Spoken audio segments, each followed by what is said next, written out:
সারা দেশে বৃষ্টির আভাস দিয়েছে আবহাওয়া অধিদপ্তর। সেই সাথে রংপুরের কোথাও কোথাও ভারী বৃষ্টি হতে পারে বলে জানিয়েছেন আবহাওয়া সংস্থাটি।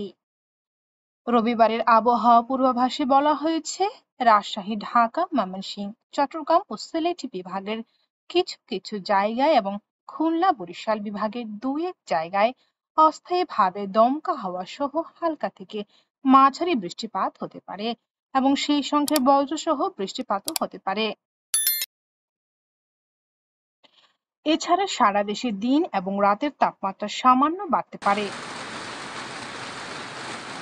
এছাড়া আবহাওয়া পূর্বাভাসে বলা হয়েছে, সন্ধ্যা ৬টা থেকে পরবর্তী ২৪ ঘন্টায় ঢাকা, খুলনা, বরিশাল ও চট্টগ্রাম বিভাগের অধিকাংশ জায়গায় এবং রংপুর, রাজশাহী, ময়মনসিংহ ও সিলেট বিভাগের অনেক জায়গায় অস্থায়ীভাবে দমকা হাওয়া সহ হালকা থেকে মাঝারি ধরনের বৃষ্টিপাত অথবা বজ্রসহ বৃষ্টিপাত হতে পারে।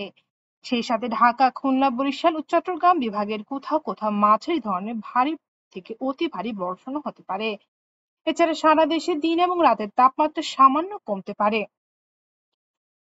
মঙ্গলবারের আবহাওয়া পূর্বাভাসে বলা হয়েছে, সোমবার সন্ধ্যা ৬টা থেকে পরবর্তী ২৪ ঘন্টায় রংপুর, ময়মনসিংহ, বরিশাল, চট্টগ্রাম ও সিলেট বিভাগের অনেক জায়গায় এবং রাজশাহী, ঢাকা, খুলনা বিভাগের কিছু কিছু জায়গায় অস্থায়ীভাবে দমকা হাওয়া সহ হালকা থেকে মাঝারি ধরনের বজ্রসহ বৃষ্টিপাত হতে পারে।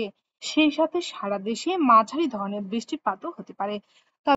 তবে এ সময় সারা দেশে দিন এবং রাতের তাপমাত্রা প্রায় অপরিবর্তিত থাকতে পারে বলে জানিয়েছেন আবহাওয়া অফিস।